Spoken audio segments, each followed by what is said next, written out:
반갑습니다. 제가 여러분들의 기도에 힘입어서 한 3주를 교회를 비우는 그런 감행을 하고서라도 하나님의 놀라운 은혜를 받게 된 그러한 경험들을 이 시간에 좀 나누려고 하는데, 오늘은 제가 이렇게 말씀을 전하지 않는 것 양해를 구하고요. 제가 그동안에 그곳에서 받은 은혜들을, 느낀 점들을 여러분과 함께 나누는 중에 그것이 곧 우리 교회의 미래를 결정 지을 수 있는 그림들일 수가 있기 때문에 여러분들이 함께 하나님께서 부족한 종을 통해서 무엇을 말씀하시는지 좀 귀를 기울여서 같이 들어주시고 같이 감정을 공유할 수 있는 그런 시간이 됐으면 좋겠어요. 아무튼 그동안에 여러분 기도 많이 해주셔서 감사하고, 무엇보다도 제 마음속에 그동안 교회를 꿈꾸고 교회를 그리고 여러분들과 함께 교회를 만들어 가려고 하는 노력들을 해왔음에도 불구하고 제 마음 한켠에는 늘 어떤 뭔가가 부족하다라고 하는 그 무엇이 있었는데, 이번에 하나님께서 그것을 저에게 이렇게 답을 보여주시기 위해서 기회를 주셨다 하는 생각이 들어서, 마치 이렇게 퍼즐들이 막 맞춰져 가다가 몇 개가 이렇게 빠져가지고 답답하던 그때 맞춰지는 그러한 기분을 제가 이번에 받게 되었습니다.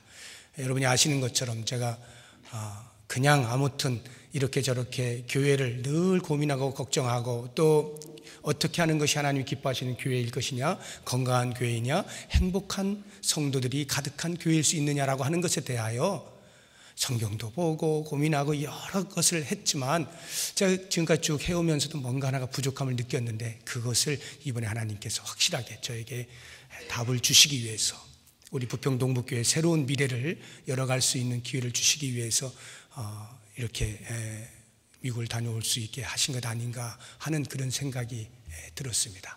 그래서 그곳에 가서 제가 느낀 거 여러분과 함께 좀 시간 되는 데까지 좀 나누고요. 워낙이 많아서 앞으로 제가 계속 시간을 만들어가면서 여러분과 함께 공유하도록 그렇게 하겠습니다. 무엇보다 우선 제가 몇 가지를 좀 말씀드리려고 하는데, 첫 번째 좀 신기한 것을 제가 하나 봤어요. 거기 가서 제가 간 곳은 휴스턴에 있는 휴스턴 서울교회입니다. 담임 목사님 최영기 목사님이고요, 침례교단에 속해 있는 교회입니다. 최영기 목사님이 그 교회에 부임을 하셔서 93년도에 부임을 했는데 약 17, 18년 정도 이렇게 하셨죠. 내년 8월인가가 은퇴입니다. 그 연령으로 해서 내년 8월이 은퇴인데, 그 은퇴를 앞두고 후임을 결정하는 그 과정을 제가 가는 동안에 다 봤어요. 참 공교롭게도 제가 참 마음에 감동이 크게 돼서 여러분과 함께 잠깐 나누려고 합니다. 그 침례교는요, 우리처럼 이렇게 노회가 있습니다만 그 개교회 중심이에요. 철저하게. 그래서 이렇게 노회 구애를 받지 않습니다. 이 최 목사님께서 이제 미래에 자기의 후임을 어떻게 할 것이냐라고 하는 것을 고민하시다가, 오래 전부터 한 10여 년 됐을 거예요. 오래 전부터 그 교회에 나오는 그 주재원으로 온, LG전자의 주재원으로 왔던 한 성도를 컨택을 해가지고 당신 신학교 가겠느냐 이렇게 물어본 거예요. 그래서 이분이 이제 기도하면서 자기 와이프하고 계속 기도하는 가운데 결국에는 이제 응답을 하고 내가 신학교를 가겠다 이렇게 하고는 이제 신학교를 다니기 시작한 겁니다. 그리고는 그분이 이제 거기서 전도사 되고 부목사 되고 해서 지금은 이제 동사 목사로 있는데, 그렇게 쭉 10여 년 이상을 그곳에서 쭉 이렇게 자란 거예요. 근데 이 최 목사님이 바로 이분을 자기 후임으로 이렇게 여기는데, 다른 어떤 사심도 들어가지 않고 뭐 은퇴를 하고 나면 어떻게 돼, 뭐 이런 것이 아니라 정말 그 교회에 가장 적합한 리더가 누구냐라고 하는 것을 기도하시는 가운데 이 사람을 10여 년 동안 눈여겨봤다가 그 모든 것들을 성도들에게 의뢰를 해서 성도들의 찬성에 의하여서 뽑게 되는 그 과정을 제가 3주 동안 이렇게 보게 되었거든요. 제일 처음 한 것이 청빙 설교를 한 거예요. 뭐 한 교회 안에 있으니까 달리 뭐 설교를 늘 해왔는데 굳이 할 것 없지만 그래도 이제 청빙 받는 입장에서의 그런 어떤 그 입장을 표현하는 설교를 했는데요. 그때 성도들이 큰 이제 감동을 받게 되었습니다. 왜냐하면 오랜 시간 동안 이분이 암묵적으로는 후임이라고 하는 그 암묵적인 그거는 있지만 한 번도 내색한 적 없고 또 그것이 뭐 그렇게 되리라는 법도 없고 성도들이 다 투표하여서 되어야만 되는 거니까 그 오랜 시간 동안에 이분이 철저하게 담임 목사님의 그 노선을 따라서 조금의 흐트러짐 없이 절제하면서 자기 자신을 철저하게 절제하면서 그렇게 똑같은 방향으로 나아가면서 많은 열매들을 맺은 겁니다.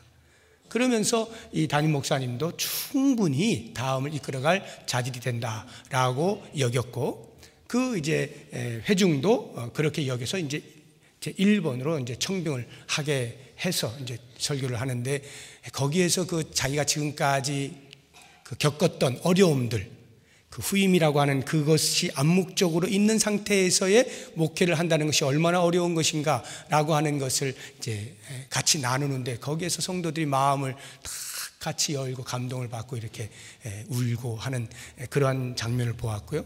그 다음 주에 투표를 하더라고요. 너무너무 간단했습니다. 투표가. 우리는 투표하면 시간 굉장히 많이 걸리잖아요. 거기는요 미리 쫙 다 나눠주고요. 그냥 이제 OX만 하는 거죠. OX만 딱 해가지고 그것을 이렇게 여기서 뭐 다 투표를 이렇게 하지 않아요. 그냥 그걸 맡기는 겁니다. 침례교는 장로가 없어요. 집사가 장로입니다. 우리 장로교회 장로인데 그 집사회에서 그것을 수고해서 딱 정리해서 발표를 하면 그것이 끝이에요. 그러니까 한 5분도 안 걸렸어요. 투표하는데. 그리고 이제 끝난 겁니다. 그 다음에 이제 그 발표를 하는데 이제 홈페이지에다 딱 올렸는데 회원교인 801명 가운데 711표를 얻어서 3분의 2 이상이 넘어서 당선이 되었다라고 하는 그 공고를 이제 집사회에서 딱 냈습니다. 지금 세보면 더 많아졌을 텐데요. 그 댓글, 홈페이지에 그 댓글이요 수백 개가 달리는 겁니다. 수백 개가. 깜짝 놀랐습니다. 그걸 보면서 첫째는 그 담임 목사님이 훌륭하다라고 하는 것 때문에 제가 감동을 받았고요. 이렇게 매끄럽게 아무런 잡음 없이 철저하게 성도들과 함께 공유하면서 이렇게 넘겨주고 있는 그 모습이 너무나 감동스러웠고 또 다른 한편으로는 이 후임 목사님의 그 절제되어진 조금의 흐트러짐 없이 교회가 어지럽지 아니하도록 자기 자신을 지켜왔던 그 삶 이런 것을 볼 때 제가 감동을 받았고요. 오늘날 우리 한국교회가 참 어지러운 일들이 많이 있는데 귀감이 되어지는 그러한 모습이다라고 하는 생각이 들었습니다. 그런데 무엇보다도 이 새로 바뀌어지는 이 과정에서 제가 감동을 받은 것은 성도들의 성숙한 모습이었습니다. 그것은 그 단적인 예가 그 집사회에서 말이죠. 발표를 했잖아요. 그날 발표가 된 그날 밤 모든 집사님들이 다 모여가지고 그러니까 오늘날 우리로 하면 이제 장로님들입니다. 장로님들이 다 모여가지고 영어로 하면 서프라이즈 파티를 한 거예요. 깜짝 놀래주는 그 집에 다 쳐들어간 겁니다. 그 후임 목사님 집에 쳐들어가가지고 장미를 어마어마하게 이렇게 해가지고 한아름을 안고 가서 장미를 안겨주고 축하하고 허깅하고 같이 기도하고 눈물 흘리고 기도하고 하는 이런 일이 있는 거예요. 제가 그걸 보면서 이야 이게 그 교회에서 이렇게 자랐으니까요. 같은 평신도로 있다가 이렇게 택함을 받아가지고 전도사로 있다가 부목사님 그랬으니 그 과정을 다 같이 겪었는데 우습게 보일 수도 있잖아요. 뭐 너나 나나 이럴 수도 있는데 그게 아니에요. 우리의 제4대 목사님으로서 당신은 충분한 자격이 있습니다. 이러한 것을 마음으로 표현을 하는데요. 그 집사님들이 그렇게 환영을 하고 파티를 열어가지고 그냥 축하를 하는 이 모습 속에 온 성도들이 감격해가지고 댓글이 수백 개가 지금 아마 더 늘어났을 거예요. 아마 그런 걸 보면서 야 우리 한국교회가 본받아야 되겠다 하는 생각이 들고, 우리 부평동북교회가 저는 아직 멀었습니다만 그때가 되면 우린 더 멋있게 해야 되겠다는 제 나름대로의 꿈이 있고, 여러분들도 같이 그런 꿈을 꿨으면 좋겠어요. 그래서 한국교회 좀 멋지게 교회가 이런 거야 라고 하는 것을 좀 보여주는, 그랬으면 좋겠어요. 그게 참 큰 감동으로 와닿았고요. 또 다른 하나는 이제 정말 제가 보고 싶었던 이제 그건데, 여러분이 아실지 모르겠습니다만 저는 세미나 다니는 것을 지극히 싫어하는 사람이에요.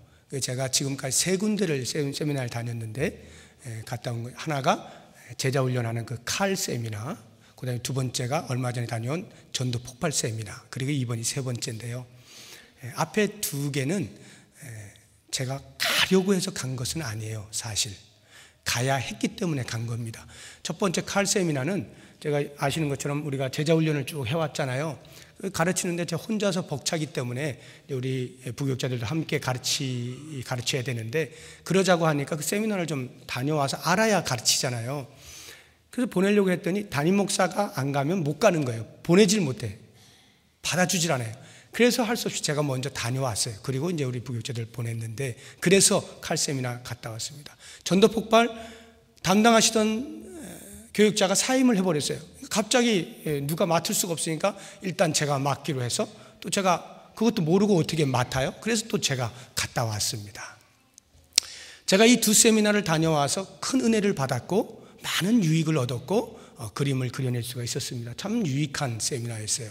그러나 그것이 그 어떤 예를 들어서 우리가 뭐 영적으로 고갈이 되었다든가 아니면 뭔가 좀 잘 풀리지 않을 때 그런 하나님 주신 은혜를 통해서 충전하고 이런 것으로서의 유익함은 있었지만, 거기에서 뭐 새로운 것을 발견했다거나 뭐 제가 목회를 하는 데서 이런 것은 없었습니다.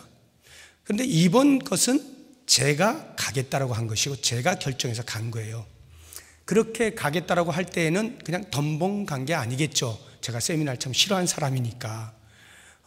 왜 싫어하느냐 하면 뭐 그 세미나 유익하지 않아서 그건 아니고요. 그냥 제 나름대로 그냥 자존심이에요. 그래도 내가 공부한 사람인데 뭐 이런 알량한 자존심이 있잖아요. 그래서 세미나를 이렇게 막 다니질 않습니다. 그런데 이번은 그게 아니에요. 제가 무엇인가 제 목회에서 결정적인 그 활용 정점이라 그러잖아요. 이 점 찍어야 되는 이 무엇인가 필요한 것을 제가 느꼈거든요. 그것이 바로 여기다라고 하는 그 어떤 그 확신이 왔기 때문에 이제 제가 스스로 이제 가게 된 것인데, 이렇게 갈 때에 제가 덜렁 간 게 아니라 오랫동안 이 부분에 대해서 이제 이미 경험하고 있었던 그 목사님과 대화를 하면서 오랜 시간 제가 점검하고 또 점검하고 들어보고 확인해보고 이렇게 신학적인 작업과 또 현장에서의 과연 이게 가능하냐라고 하는 것을 계속 제가 타진을 하면서 결국은 여기에 답이 있을 것 같다라고 하는 생각이 들었기 때문에 제가 한 2년 정도를 탐방도 하고 연구도 하고 계속 이렇게 저 혼자 그렇게 하다가 결국에는 내가 마지막 이것을 하기 위해서는 현장을 봐야만 한다 라는 이제 확신이 서서 그 현장을 보기 위해서 간 거거든요. 그런데 이 현장이라고 하는 것이 다른 게 없어요. 그냥 교회에 간 겁니다. 교회에 갔는데 무엇이 제 눈에 확 띄었느냐 하면, 그리고 딱 칠 수밖에 없었던 것이 가정교회. 제가 이미 가기 전에 말씀을 드렸잖아요. 가정교회라는 말이 왜 나왔느냐면, 성경을 보니까 우리는 지금 생각하고 있는 이 교회의 생각이, 교회론들이 대부분 16세기 이후의 교회론들이 많아요. 그러니까 종교개혁 이후에 생겨난 그런 교회에 대한 인식들이 대부분입니다. 그런데 성경에서 이야기하고 있는 초대교회의 그 모습들은 어땠느냐라고 하는 것을 성경적으로 돌아가서 보게 되면 그 모인 형태들이요, 2가지 형태인데, 이미 제가 말씀드린 것처럼 가정에서 모이는 교회가 있었는가 하면, 이러한 가정에서 모인 교회들이 주일에 함께 모이는, 큰 회당에서 함께 모이는 그런 연합된 모임이 이렇게 2개가 공존하고 있었던 것을 성경을 통해 우리는 알 수가 있습니다. 바로 그것에 착안해서 이 교회가 그것을 시도한 거예요. 그래서 그 교회는 모든 성도들이 반드시 일주일에 2번의 집회를 의무적으로 드려야 되는 첫 번째가 주일에 연합하여 드리는 주일 예배고, 또 하나가 그 가정교회에서 모이는 것을 가리켜서 목장이라고 이렇게 부르는데요. 그 목장 예배에 반드시 참석을 해야 돼요. 이 두 가지가 공존하는데, 그 교회는 독특하게도 목장에서 모이는 수의 합이 주일에 연합으로 드리는 예배의 숫자보다 더 많습니다. 그 이유는 제가 나중에 설명을 드릴게요. 왜 그런 일이 벌어지나. 우리 생각으로는 이해가 안 되잖아요. 우리 예를 들어서 우리가 구역 이렇게 모이면 구역 전체 모여봐야 몇 명 모입니까? 주일에 모이는 수의 반도 못 모이거든요. 근데 어떻게 더 많이 모이게 되는가? 그런 의아심 한번 가지시고 한번 들어보십시오. 그 목장을 제가 탐방을 하게 되면서 무릎을 치지 않을 수가 없게 됐습니다. 바로 여기구나, 이 답을 얻은 겁니다. 왜냐하면요, 제 마음속에 어떤 풀리지 않는 고민스러운 것이 있었느냐 하면, 저와 함께 제자훈련을 하신 분들은 다 아마 여러 차례 수없이 반복하여 들으셨을 터인데, 종교개혁 이후에 개신교가 실수한 것 중에 하나가 종교개혁이 그 구교에서 나올 때의 교황의 권위로부터 해방되어서 성경만이 유일한 권위이고 만인이 제사장직을 감당한다라고 하는 성경의 가르침을 따르기 위하여 그 캐치프레이즈로 들고 나온 것이 종교개혁인데, 그 종교개혁 이후에 또다시 직제들이 생겨나게 되면서 성직그룹이 발생을 한 겁니다. 그리고는 그 만인 제사장직이라고 하는 성경의 가르침과 사상이 점점 희석되어지고 그 일들을 성직자들이 하게 된 거예요. 오늘날까지 지금 우리 교회의 형태들이 대부분 그러합니다. 그래서 목회를 누가 하느냐라고 말하면 100이면 100 목사님이 합니다, 이렇게 이야기를 하죠. 목회자가 합니다, 교역자가 합니다 라고 하죠. 그러면 성도들은 뭐 하는 거냐라고 물으면 그 목회자들이 목회를 잘 하도록 돕죠 라고 말하는 것이 오늘날 교회의 모습인 겁니다. 그런데 제가 제자훈련 때 계속해서 여러분들에게 가르쳤잖아요. 그것이 아니다. 성경은 모든 사람이 만인 제사장으로 역할을 해야 된다. 이 세상에 대하여 구원받은 백성은 누구나가 다 제사장과 같은 역할을 해야 한다. 그런 의미에서 목회자와 평신도를 구별한다면 구별이 없는 것이다 라는 것을 가르쳤고, 그래서 평신도가 사역을 해야 합니다. 사역의 주체가 평신도입니다. 그리고 목회자는 그 평신도들이 사역을 잘할 수 있도록 돕고 지원하는 그룹입니다. 이것을 계속 제가 끊임없이 가르쳐 왔는데, 가르쳐 왔음에도 불구하고 제 마음속에는 그래서 우리 교회가 그렇게 되고 있느냐라고 제가 자가 진단을 할 때 답을 못 내린 거예요. 과연 우리 성도들이 사역을 그와 같은 마음으로 동역을 하고 있는가라고 볼 때에 제가 그와 같은 장을 마련해 드리지 못했던 것입니다. 그래서 제가 크게 회개하고 제 가슴을 쳤어요.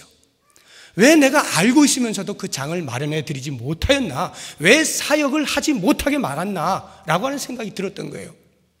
여러분들은 이 부서 저 부서에서 이렇게 섬기시는, 봉사하시는 그런 일들이 사역이라 생각을 하실 수도 있겠습니다만 전혀 틀린 이야기는 아니지만 정확히 맞는 것이 아닙니다.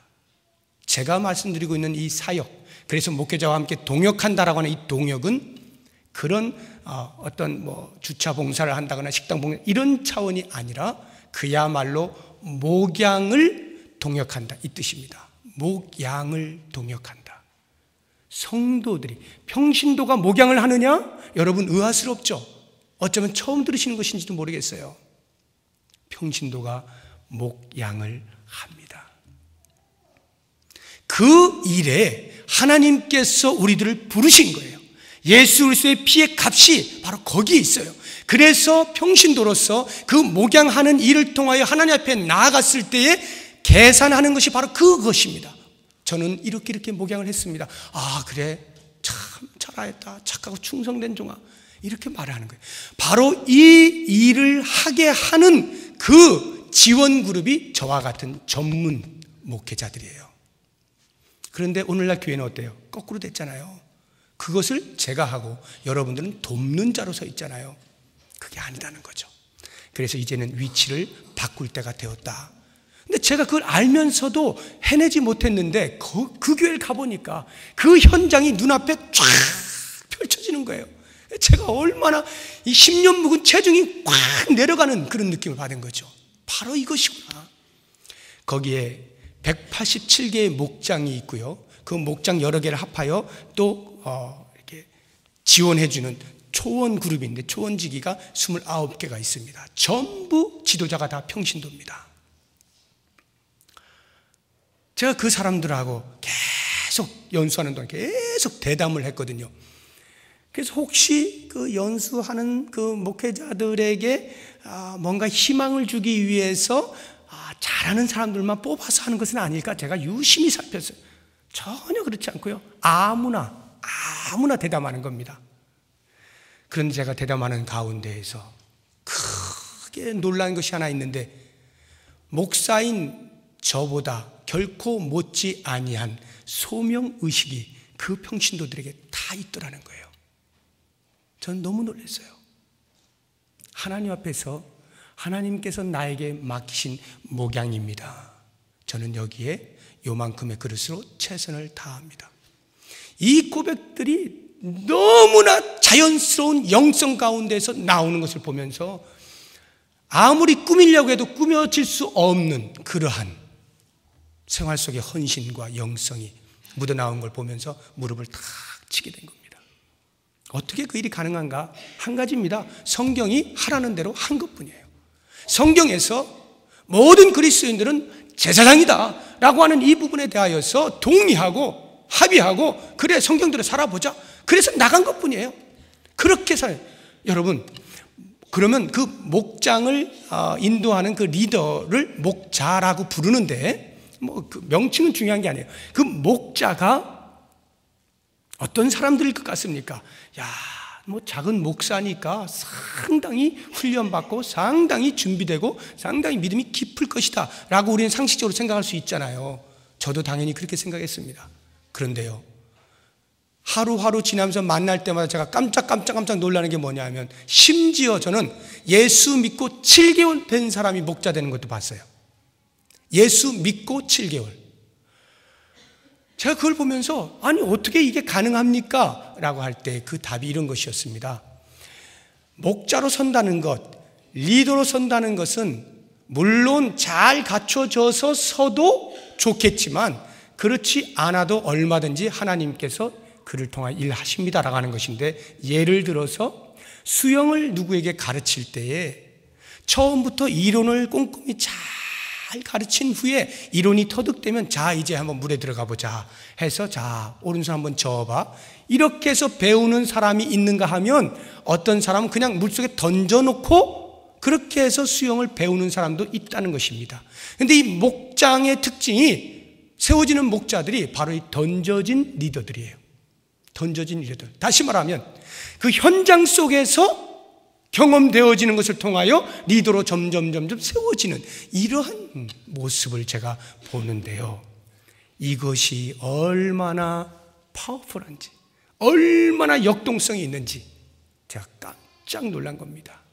그러면서 제가 그 순간에 곧바로 우리 교회를 쫙 이렇게 떠올리지 않았겠어요? 그러면 우리 교회는, 이랬을 때 제 마음속에 큰 확신이 오는 거예요. 우리 교회는 모르긴 몰라도 이 부분에 대한 성경적 가르침에 대한 이해와 수용만 있다라고 전제된다면, 이제 그것이 우리의 해야 할 숙제인데, 그것만 확신한다면 이미 우리는 갖춰진 사람이 무궁무진하다. 그렇다고 한다면 여기야말로 폭발적으로 일어날 수 있는 부흥을 맛보지 않겠느냐 하는 자신감이 생겼어요. 7개월 된 자도 목자로 서서 하나님의 마음을 품고 하나님이 기뻐하실 일을 위하여 자기의 몸을 바쳐가면서 그 모든 괴로움들을 참아내고 인내하고 리더로 점점 세워져 갈 수 있다라고 한다면, 하물며 이미 오랜 신앙생활을 했고 신앙의 뿌리가 깊고 하나님의 말씀으로 무장되어져 있는 우리들이 이 하나님의 말씀을 따라서 순종하기로 작정하고 나아간다면 어찌 놀라운 일이 일어나지 아니할 수가 있겠는가? 이것이 제가 얻은 답입니다. 확신을 가지고 왔어요. 바로 이 목장이라고 하는 이 가정교회, 이것이 온 성도들이 목회자와 함께 동역하는 바로 그 현장이었습니다. 이 현장을 저는 지금까지 대단히 죄송하게도 여러분들에게 제공해 드리지 못했던 겁니다. 제 마음속에 이제 그 확신이 생기게 되었고요. 이렇게 목장에서는요, 이제 금요일 저녁에 모이는데요, 한 6시나 7시나 이제 사정에 따라 조금씩 차이는 있습니다만 반드시 처음에 이제 먹습니다. 식사를 하는데 그 식사 시간이 그렇게 즐거울 수가 없어요. 간식은 절대 안 통합니다. 간식은 안 되고 무조건 식사를 해서 반찬이 한 개든 두 개든 상관없지만 반드시 밥을 해서 같이 먹고 하는데 초대교회 모습과 똑같은 거예요. 집에서 떡을 떼며 음식을 먹고 하나님을 찬양하고 똑같이 하는 거예요. 그렇게 하고 나서 찬양 부르고 지난 주간에 설교 어떤 한 사람이 요약해서 말하고 또 어떤 한 사람이 간단하게 성경 가르치고 아주 짧게 합니다. 그리고는 그 다음에 삶을 나누기 시작하는데요. 처음엔 제가 놀랐어요. 그렇게 나누기를 뭐 2시간, 3시간, 4시간 시간 가는 줄 모르고 하는데 그 내용이 하나 또 영양가가 없는 거예요. 쓸데없는 이야기를 하는 거예요. 쓸데없는 이야기들을. 우리 집 애가 어떻게 했는데 뭐 이번에 뭐 어쩌고 저쩌고, 심지어는 부부 다니니까요. 둘이서 거기서 막 싸우는 거예요. 1시간 내내 둘이 막 싸워. 다 듣고 있어요. 이렇게 듣고 있어. 아, 이게 뭐야 지금 이 귀중한 시간에 그 평일날 그렇게 모였으면 뭔가 정말 신앙적으로 가슴이 뜨거워지고 할 수 있는 그런 게 돼야지. 뭐야 이거 시시콜콜한 이야기나 했었고 이걸 매주 한다고 생각해 보세요. 그런데 그걸 매주 해요. 놀라운 것은 쓸데없는 이야기 같고 시시콜콜한 이야기 같은데 바로 그러한 이야기들 속에서 자기도 모르는 사이에 자연스럽게 치유가 되는 은혜들을 경험하더라고요. 그러면서 끝나고 나서 기도를 하는데요, 각자의 기도 제목을 내놓고 막 지금 싸운 사람들도 기도 제목 내놓는 거예요. 그리고는 그들 왜 기도하는데요, 그 기도 시간이 얼마나 뜨거운지 몰라요. 그렇게 막 기도하고 나서 모든 목장마다, 이게 하나의 교회니까 선교지가 하나씩 다 이렇게 연결되어 있어요. 모든 곳이 그 선교지에서 보내온 그 선교 소식들, 기도 제목들 놓고 또 기도하는 겁니다. 이런 놀라운 일들이에요. 이게 바로 목장인데요, 더 중요한 결정적인 제 가슴을 쳤던 것은 이 목장에서 하는 최고의 목표와 골이 무엇이냐, 그게 한 영혼을 구원하여 제자 만들기입니다. 한 영혼을 구원하여 제자 만들기인데, 그래서 VIP라고 이렇게 말을 하는데요, 불신자를 반드시 그 모여있는 그 목장 식구들이 나는 이러이러한 사람을 알고 있습니다 라고 적어내게 되어 있어요. 그럼 그 사람들을 놓고 계속 기도하는 거예요. 이게 1년이 됐든 2년이 됐든 계속 기도해요. 그리고는 어떻게 해서든지 그 목장에 데리고 나오는 거예요. 어떻게 해서든지. 이렇게 교회당에 나오라면 힘들잖아요. 우리들은 익숙하지만 예수 안 믿는 사람들이 이런 데 한번 오려면 힘듭니다. 그런데 거기는 그냥 밥 먹고 떠드는 거잖아요. 부담이 없어요. 그래서 오는 데에 훨씬 유용해. 그렇게 오잖아요. 그러면 거기서요, 적극적으로 섬기는 거예요. 필요한 모든 것들을 다 지원하고 완전 초대교회처럼 뭐 다 나누고 간도 빼주고 이렇게 하면서 섬기는 거예요. 그러다가 그 사람이 떠나가면 그 상실감에 의해서 그냥 확 주저앉죠. 그런데요, 그러는 중에 또 개 중에는 한 사람이 나 예수 좀 믿고 싶어요 라고 말하는 사람이 생겨요. 그러면요, 몇 년 동안 기도하다가 이 사람이 예수 믿는다는 소리 한마디에 그냥 그 모든 시름이 다 사라지면서 말할 수 없는 하늘의 기쁨을 누리게 되는 겁니다. 그렇게 하면서 힘을 얻고 그 한 영혼이 주 앞에 나오는 거기에 모든 신경이 다 쏟아지는 거예요. 온 식구들이 다 거기에 초점을 맞추는 거예요. 그렇게 해서 그 목장에는, 제가 아까 목장 식구의 합이 주일 예배의 합보다 많다 그랬잖아요. 그 이유가 뭐냐면 바로 이런 것 때문에 교회는 안 나오는데 목장에는 나오는 거예요. 이런 사람이 있는 거예요. 그래서 1년 동안 2년 동안 나오는데 교회는 안 나가. 난 예수 안 믿어. 이러는데도 목장은 나와요. 그러면 우리가 생각할 때는 야, 이게 교회인데 그럼 안 믿는 사람이 그렇게 그래도 되나? 근데 성경을 보니까요, 초대교회는 그런 일들이 있더라고요. 고린도 교회들을 보면요, 너희들이 방언을 할 때 방언을 해버리면 혹시 안 믿는 사람, 알지 못하는 사람이 와서 그걸 들으면 어떻게 생각하겠느냐, 이런 말들 하거든요. 그게 뭐냐면 가정에서 모인 그 교회의 이름으로 모인 그것이 안 믿는 사람과 믿는 사람이 함께 있었다, 이런 말입니다. 그렇게 함께. 그럼 왜 그렇게 있었을까? 이유가 뭐겠어요? 예수를 믿게 하고자 하는 것이었겠죠. 바로 그와 같은 성경의 가르침을 따라서 그렇게 하는 거예요. 그래서 목장이 안 믿는 사람들이 늘 항상 가장 중심이에요.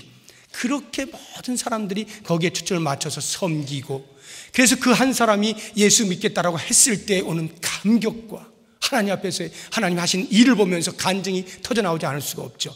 그리고는 그 사람이 나 세례받겠다고 하면 기절하는 거예요.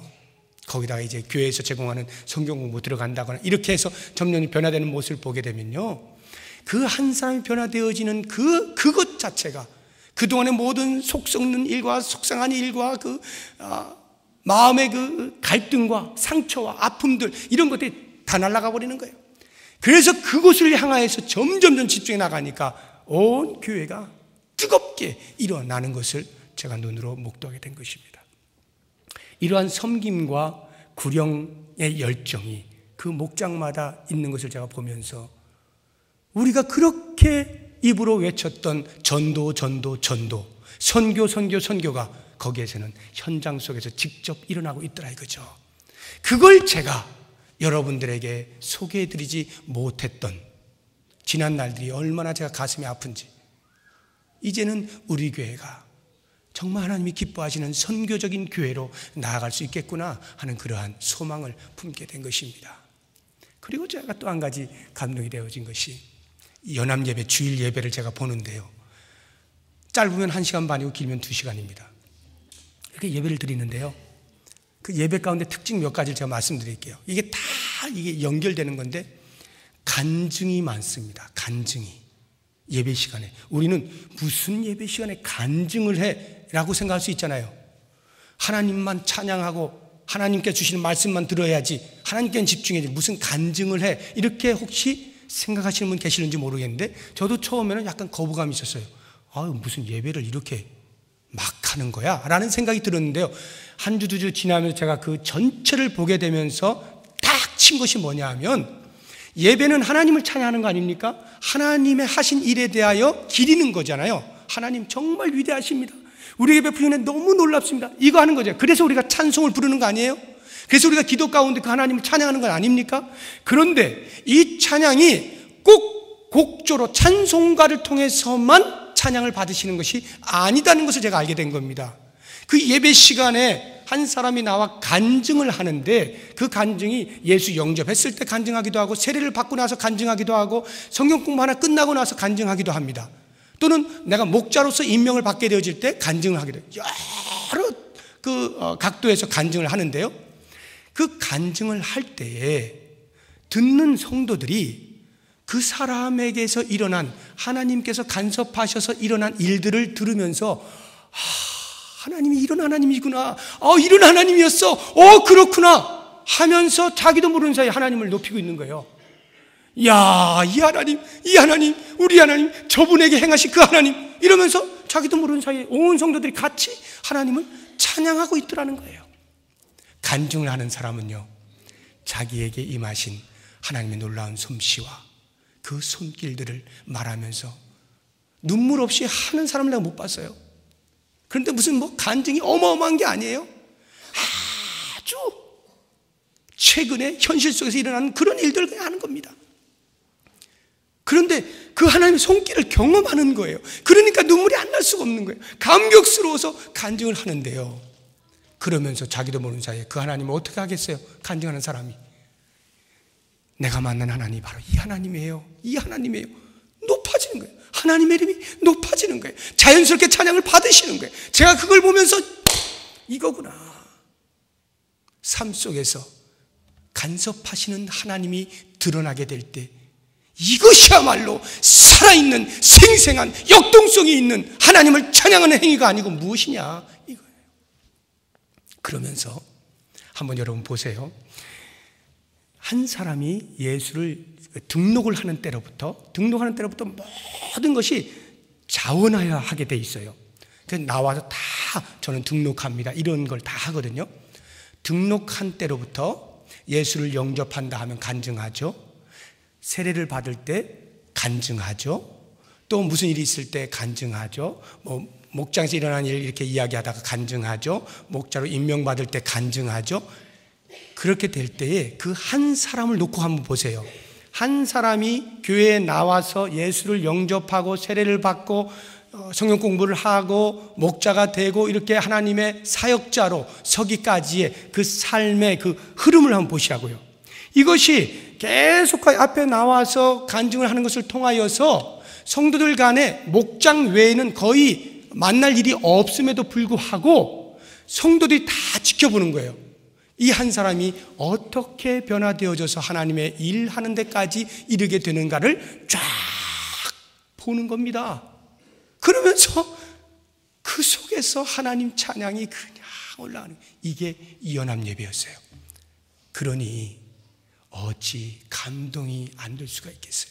그 예배 가운데 그냥 너무나 자연스러운, 전혀 만들어진 것 없는 자연스러운 은혜가 가득 차는 걸 봅니다. 그리고는 제일 마지막에 이제 목사님이 설교하시고 나서 독특한 것 하나가 뭐냐면, 저도 늘 마음속에 이걸 하고 싶다라는 생각이 있었는데 하질 못했거든요. 거긴 하고 있더라고. 그게 뭐냐면 결단하는 거예요. 제가 예배 가운데 중요한 요소가 결단이라고 했잖아요. 예배에 나와서 하나님을 찬양하고 하나님을 높여드리고 그 다음에 하나님께 주시는 말씀을 받아서 일주일간 내가 어떻게 살겠다라고 하는 다짐과 결심을 하고 나가는 것이다. 이게 예배라고 했잖아요. 그런데 그 결단을 그냥 마음으로만 하고 그냥 나가는 게 아니더라고요.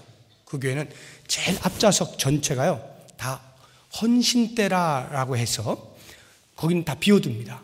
그러면 예배가 다 끝나고 나면, 설교가 다 끝나고 나면 오늘 예배 가운데에서 하나님께서 주신 음성을 좇아 헌신하기 원하시는 분, 결심하시는 분, 무엇인가 생각하시고 기도받기 원하시는 분 나오는 겁니다. 자기 발로 걸어 나오는 거예요. 쭉 앞으로 수십 명이 나옵니다. 그냥 수십 명이 매주일마다 나와서 헌신대 위에 표시하게 돼 있어요. 저는 예수님을 영접하기 원합니다. 틱. 저는 세례를 받고 싶습니다. 틱. 그러니까 예배 가운데서 은혜 받은 대로, 마음에 성령님께서 감동을 주신 대로 그 직접 하는 거예요. 저는 지금까지 계속 농땡이를 쳤는데 이제는 제가 목자로 헌신하겠습니다. 틱. 또는 제가 지금 목자로 섬기고 있는데 너무나 힘들어가지고 지쳐서 내려놓아야 되나? 이러고 있었는데 오늘 말씀 가운데 크게 은혜를 받고 다시 헌신합니다. 재헌신 틱. 또는 여러 가지 기도 제목 다 딱 놓습니다. 그러면 목사님 예배 끝나고 일일이 한 사람씩 가서 다 그걸 위해서 기도해줘요. 그 사이에 성도들은 조용히 나가고 기도할 사람은 기도하고 이렇게 하는 걸 보면서 정말 살아있는 예배다. 살아있는 예배다. 꾸미려고 해도 안 되는 이런 것, 어떻게 이렇게 자연스러움이 형성될 수 있을까? 다른 것 아니에요. 키, 열쇠는 뭐냐? 성도들이 사역에 동참하기 때문에 가능합니다. 성도들이 동력자로 서는 거예요. 목양을 하는 거예요. 바로 여기가 파워가 있는 겁니다. 그래서 그 목양하는 가운데 오는 온갖 갈등들, 그건 어느 교회를 막는 다 똑같아요. 인간 사는 곳에서 갈등이 없고 괴로움이 없고 아픔이 없고 상처 없는 데가 어디 있어요? 다 있습니다. 그런데 그것을 이 목자들이 품고 그 10명 남짓한 사람들로부터 받는 온갖 그런 것들을 놓고 하나님 앞에 매달리지 않을 수가 없는 거예요. 간절히 기도하고 엎드리는 거예요. 그 모든 갈등들로부터 이겨내고 하나님이 주신 소명을 따라서 끝까지 잘 감당할 수 있게 해주십시오. 간절히 매달리고 하는 이러한 상황 속에서 주 앞에 나와 예배를 하니까 감격스럽지 않을 수가 없는 거예요. 하나님 주신 말씀 한마디 한마디가 자기에게 주시는 격려의 말씀이고, 내가 너와 함께 하겠다, 이와 같은 말씀들로 들리니까 폭발하는 거예요. 제가 그 삶의 현장을 보게 되면서 우리 교회의 미래가 그냥 확 보이더라고요. 여기다. 왜 지금까지 하나님께서 저를 교회에 대하여 그렇게 고민하게 만들고 연구하게 하고 했을까? 이론으로는 너무나 분명한데 저에게 부족했던 것이 현장을 만들어내지 못했던 거예요. 그것을 하나님이 보여주시기 위해서 이번에 저를 보내주신 겁니다. 제가 그걸 보게 되는 순간에 제 남은 생에 하나님이 언제까지 쓰실지 모르지만 그때까지는 바로 이와 같은 자연스러운 영성, 생활 속의 헌신, 건강한 교회, 행복한 성도, 하나님 앞에 나아가서 할 말이 있게 만드는 그러한 목회자가 되어야겠다. 이런 생각을 하게 되었고 우리 교회에 대하여 꿈을 꿀 수가 있게 되었습니다. 앞으로도 지금 제가 드릴 말씀은 너무나 많고요. 이제 저는 전혀 서두를 생각이 없습니다. 저는 이와 같은 것들에 대해서 첫째는 장로님들과 그 다음에는 중직자들과 이 부분에 대해 관심 있는 모든 분들과 우리 성도 여러분 모두와 함께 설득되어질 때까지, 이해되어질 때까지, 이것이 하나님이 기뻐하시는 일이다 라고 하는 것이 수용되어질 때까지 계속 저는 이야기할 겁니다. 계속 나눌 겁니다.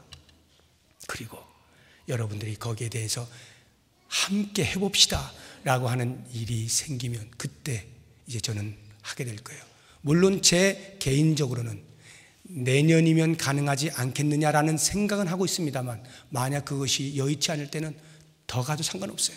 이게 잠깐 뭘 하고 프로그램 하는 것이 아니기 때문에 교회 체질 자체를 바꾸는 것이고 정말 하나님 기뻐하시는 교회로 나아가겠다라고 하는 그런 어떤 변화의 선상에 온 성도들이 함께 서주어야 하는 것이기 때문에 서두른다고 될 일이 아니에요.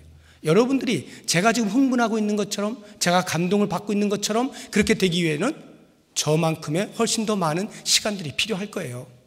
저도 2년 이상 걸려서 지금 이런 감동을 맛보고 있는 거니까 여러분들에게도 충분히 그와 같은 시간들을 드리고 같이 가겠습니다. 같이 가겠습니다. 그래서 여러분들이 정말 한번 해봅시다 하면 그때 전환을 해서 하나님께서 21세기에 이곳에서 우리 교회를 통하여 일하시기 원하시는 그와 같은 모습들을 이루어내고 싶고요. 제 마음 가운데는 확신이 있어요.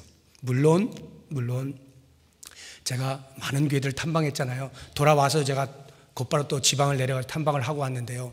우리 같은 이런 전통교회에서 이렇게 전환한 교회들을 제가 보고 왔습니다. 아픔들이 없는 게 아니에요. 왜냐하면요, 우리는 지금과 같은 이러한 신앙의 모습들에 대단히 익숙해져 있는 사람들입니다. 대단히 익숙해져 있어요. 그래서 이 옷을 갈아입는다는 것이 그리 쉬운 이야기는 아니에요. 제가 그거 모르는 것 아니고요. 그래서 제가 긴 시간을 가지려고 하는 것인데, 그러나 갈아입어야 한다면 갈아입어야 됩니다. 그래서 그 부분에 대해서 저는 어떻게든지 한 사람이라도 반대하는 일 없이 같이 마음을 모아서 가기를 간절히 소망하지만, 만에 하나 죽었다 깨라도 나는 안 돼라고 하는 사람이 있을 때, 보통 우리가 이렇게 보면 그런 일이 없기를 바라고, 그런 일이 있을 때 온 교회가 마음을 합하는데 꼭 그렇게 어떤 방해되어지는, 그것은 그 사람이 잘못된 게 아니라 아마도 사탄이 작용을 하는 거겠죠. 하나님 앞으로 나아가고자 하는 교회를 막아 서보고 싶겠죠. 그런 일들이 있을 때는 과감하게 앞을 바라보고 달려나갈 수도 있는 것입니다. 근데 그런 일들에 저는 여러분 모두가 같이 동참해 주기를 간절히 바라는 것이고요. 어떠한 경로를 통해서든지 어떠한 루트를 통해서든지 계속 제가 여러분과 함께 대화하고 여러분들이 의문나는 것에 대해서 끊임없이 답을 드리겠습니다. 그래서 다 마음이 동의가 되어질 때 그때 함께 나갔으면 좋겠어요. 멋진 교회, 건강한 교회, 하나님이 기뻐하시고 웃으실 수 있는 교회, 무엇보다도 신앙생활하는 우리 성도들이 신앙생활하면서 즐거워하고 행복해하고, 이것이 하나님께서 우리에게 주신 소명이야 라고 하는 소명의식 속에서 살아갈 수 있는 그러한 미래를 꿈꾸면서 하나님께 영광 돌릴 미래를 위해서 우리 모두가 함께 협력해 주시기를 주의 이름으로 부탁드립니다. 기도하겠습니다.